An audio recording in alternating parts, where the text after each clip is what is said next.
Just as the elders were about to pronounce them husband and wife, a strong wind blew through the village square.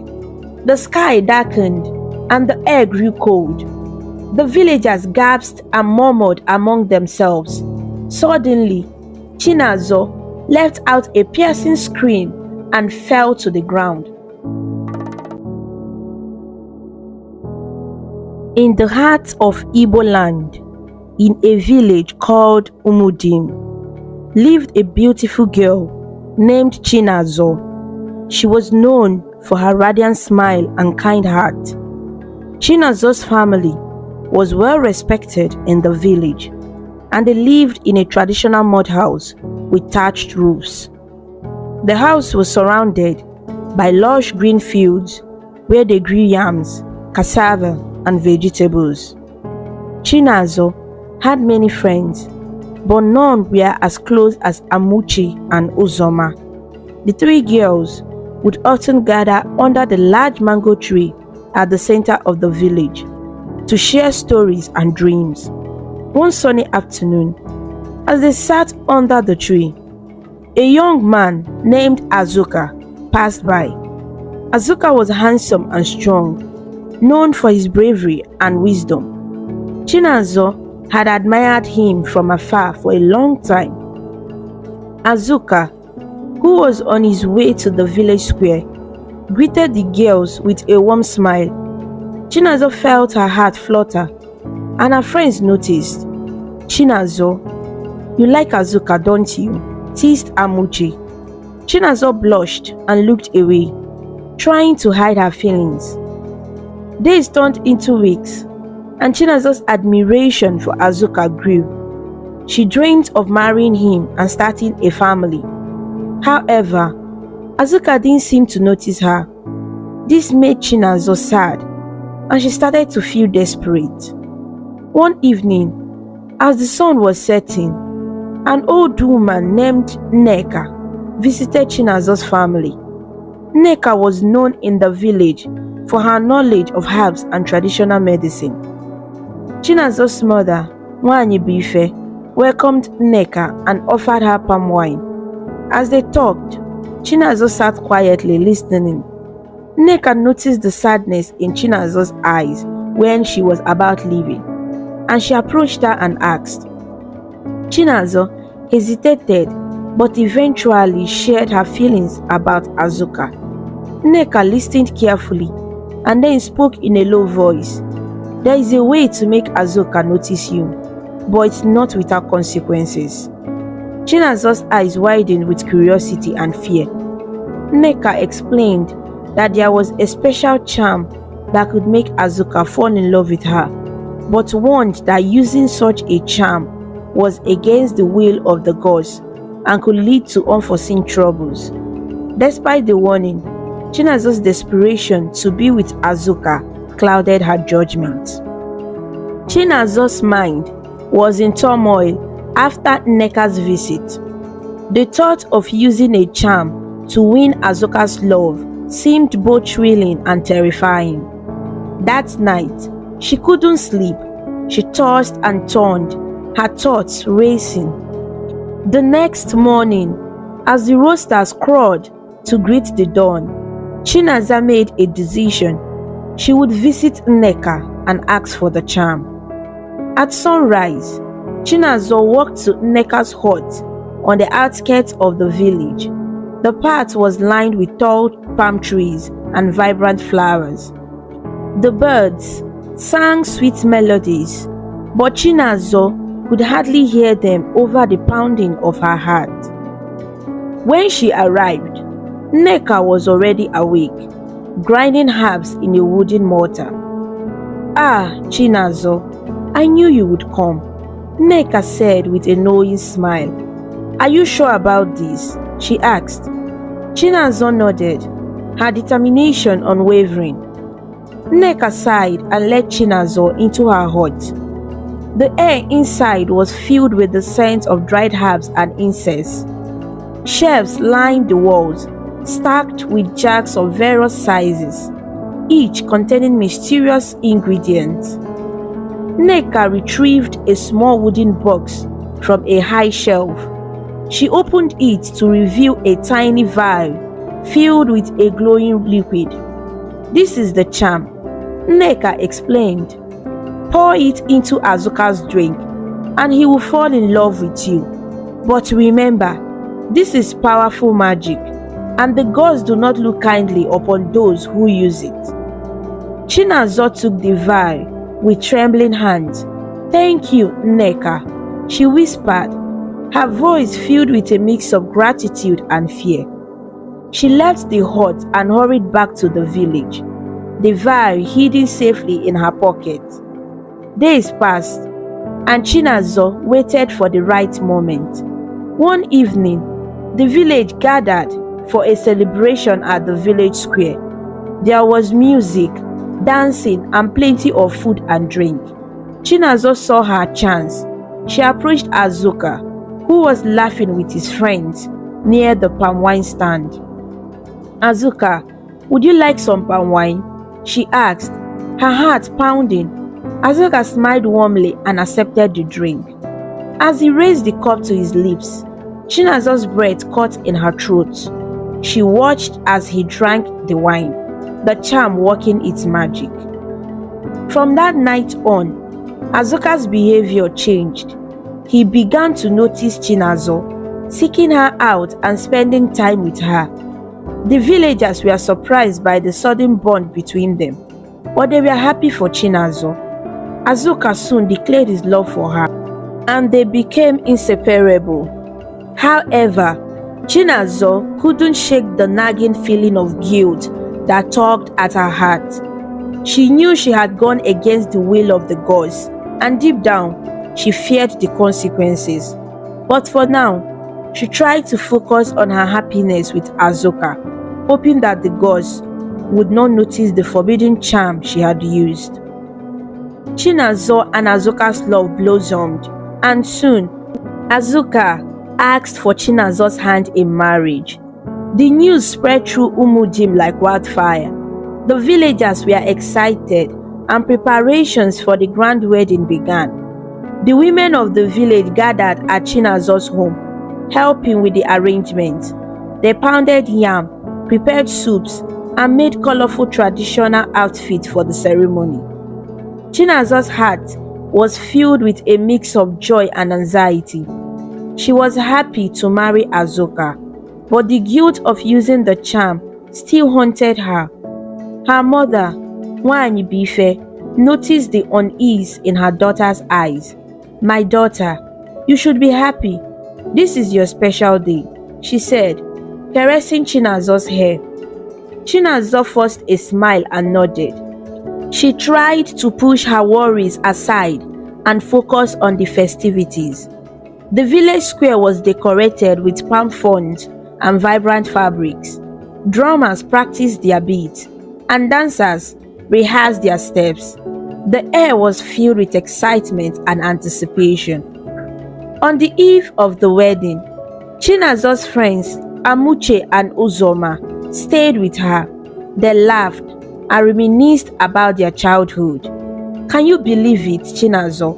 You are getting married tomorrow," Amuche exclaimed, her eyes sparkling with excitement. Chinazor nodded, her heart heavy with the secret she carried. As night fell, the village grew quiet. Chinazor lay in bed, staring at the ceiling. She whispered a silent prayer, hoping that the gods would forgive her for using the charm. Exhausted from the day's activities, she eventually fell into a restless sleep. The morning of the wedding dawned bright and clear. The sun shone down on the village, and the air was filled with the scent of blooming flowers. Chinazor's family and friends helped her dress in her traditional wedding attire. She wore a beautiful wrapper adorned with intricate patterns, and her hair was styled with beads and cowrie shells. Her face was painted with white chalk, symbolizing purity and blessings. Azuka arrived with his family, dressed in his own traditional attire. He looked handsome and proud, as he stood before Chinazo. The village elders began the ceremony, chanting prayers and offering kola nuts to the gods. The villagers watched with smiles, their hearts filled with joy for the couple. Just as the elders were about to pronounce them husband and wife, a strong wind blew through the village square. The sky darkened and the air grew cold. The villagers gasped and murmured among themselves. Suddenly, Chinazo let out a piercing scream and fell to the ground, her body convulsing. Azuka, who had been standing close by, blinked as if waking from a dream. He looked around, confused. "What is happening? Where am I?" he asked, his voice trembling. The elders and villagers stared at him in shock. Azuka turned to one of the elders and asked, "Why am I here? What is going on?" The elder, Mr. Anayo, looked at him with concern. "Azuka, this is your wedding. You are marrying Chinazo," he explained gently. Azuka's eyes widened in disbelief. "Marrying? I am not getting married. I don't even know who Chinazo is," he exclaimed, his voice rising in panic. The villagers gasped and a murmur spread through the crowd. Anayo's face grew stern as he began to understand. Chinaza used a spell on Azuka, he said, his voice filled with a mixture of sadness and anger. The realization hit everyone hard. The charm that had brought Azuka and Chinazo together was now tearing them apart. Nwaibife, heartbroken, took her daughter home. Chinazo's madness grew worse, and she screamed and raved, unable to recognize anyone. Azuka, still reeling from the revelation, did not return to see her. The love that had seemed so perfect was shattered, and the village was left to deal with the aftermath of forbidden magic. Chinazo's family struggled to care for her, and the villagers offered their support. But the bond between Chinazo and Azuka was broken, and it seemed there was no way to mend it. The gods had intervened, and the consequences of Chinazo's desperate actions were now painfully clear. Chinazo's family was devastated by the events of the wedding day. Chinazo's condition worsened, her madness growing more intense with each passing day. Azuka, now free from the spell, did not return to see her, his heart filled with anger and betrayal. Nwaibife knew they needed to find a solution to save her daughter. One evening, Nwaibife approached her husband Obiwanne. "We must seek the help of the gods," she said softly. "There is a shrine deep in the forest where the high priestess Ezine resides. She is known for her wisdom and connection to the spirits. Perhaps she can help us." Obiwanne agreed, and the next morning, he and Nwaibife set off for the shrine, carrying Chinazo with them. They traveled through dense forest, guided by the songs of birds and the rustling of leaves. After hours of walking, they reached the shrine, a sacred place surrounded by ancient trees and filled with the scent of burning herbs. Ezine, the high priestess, greeted them with a calm and knowing expression. She listened as Nwaibife explained Chinazo's plight. Her eyes closed in deep concentration. When Nwaibife finished, Ezine opened her eyes and nodded slowly. "The gods are indeed angry," Ezine said. "Chinazo used forbidden magic, and now she must seek their forgiveness. The path to redemption is not easy, but it is possible." She handed Nwaibife a small pouch filled with sacred herbs. "These herbs will help calm her mind, but you must also perform a ritual of cleansing and repentance at the river." Nwaanyị thanked Ezine and they returned to the village. That evening, they prepared a small altar by the river, placing offerings of kola nuts, yam, and palm wine. Chinazor, still in her disturbed state, was brought to the river.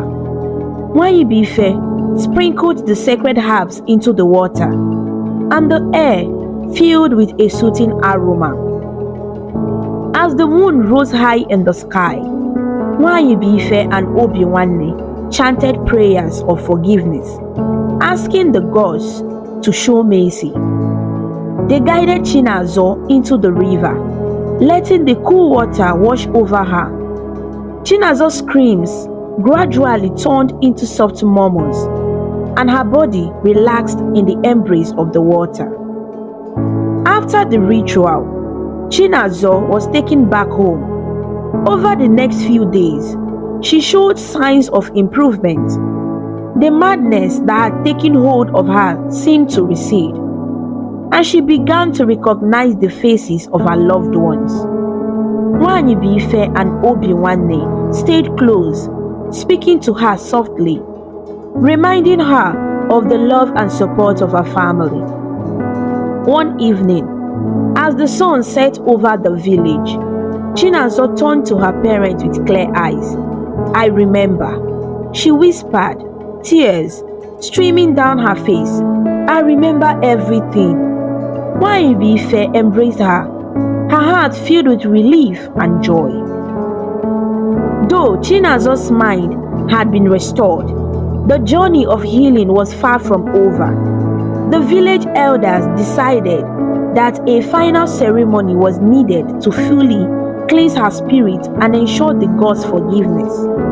Nwaanyị and Obiwanne agreed, knowing that they had to respect the will of the gods and the traditions of their people. The preparations for the final ceremony began, and the village once again came together to support Chinazor and her family. This time, it was not a celebration of a wedding, but a ceremony of atonement and new beginnings. Chinazor, now aware of the gravity of her actions, was ready to face whatever lay ahead, with her family by her side. The day of the final ceremony arrived, and the entire village gathered to witness and support Chinazor. The elders chanted prayers, and the air was filled with the sound of drums and the smell of incense. Chinazor, dressed in white to symbolize purity and new beginnings, stood at the center of the village square. The ceremony was long and solemn, with offerings made to appease the gods and ask for their continued blessings. As the sun set and the ceremony concluded, Chinazor felt a weight lift from her shoulders. The villagers, seeing her renewed spirit, offered words of encouragement and support. Nwaanyị and Obiwanne stood proudly by their daughter's side, grateful for the second chance given to her. Over the following weeks, Chinazor's healing process began in earnest. She spent her days helping around the house, tending to the fields, and slowly reconnecting with her friends and family. Each day, she grew stronger, her mind clearer, and her heart more at peace. However, there was one thing that continued to trouble her: her guilt over what she had done to Azuka. One morning, after much contemplation, Chinazor decided it was time to seek Azuka's forgiveness. She knew it wouldn't be easy, but she needed to make amends for her actions. With her parents' blessing, she set off to find Azuka. She hoped that by facing him and asking for his forgiveness, she could finally find peace. Chinazor walked to Azuka's home, her heart pounding with each step. When she arrived, she saw Azuka walking in the yard. He looked up and saw her approaching. His expression hardened, and he turned away, focusing on his work. Chinazor took a deep breath and approached him. "Azuka, please, I need to talk to you," she said softly, her voice trembling. Azuka continued to work, ignoring her presence. "Azuka, I am so sorry for what I did. I know I hurt you deeply, and I regret my actions every day. Please, give me a chance to explain and ask for your forgiveness." Azuka finally stopped what he was doing and looked at Chinazor. His eyes were filled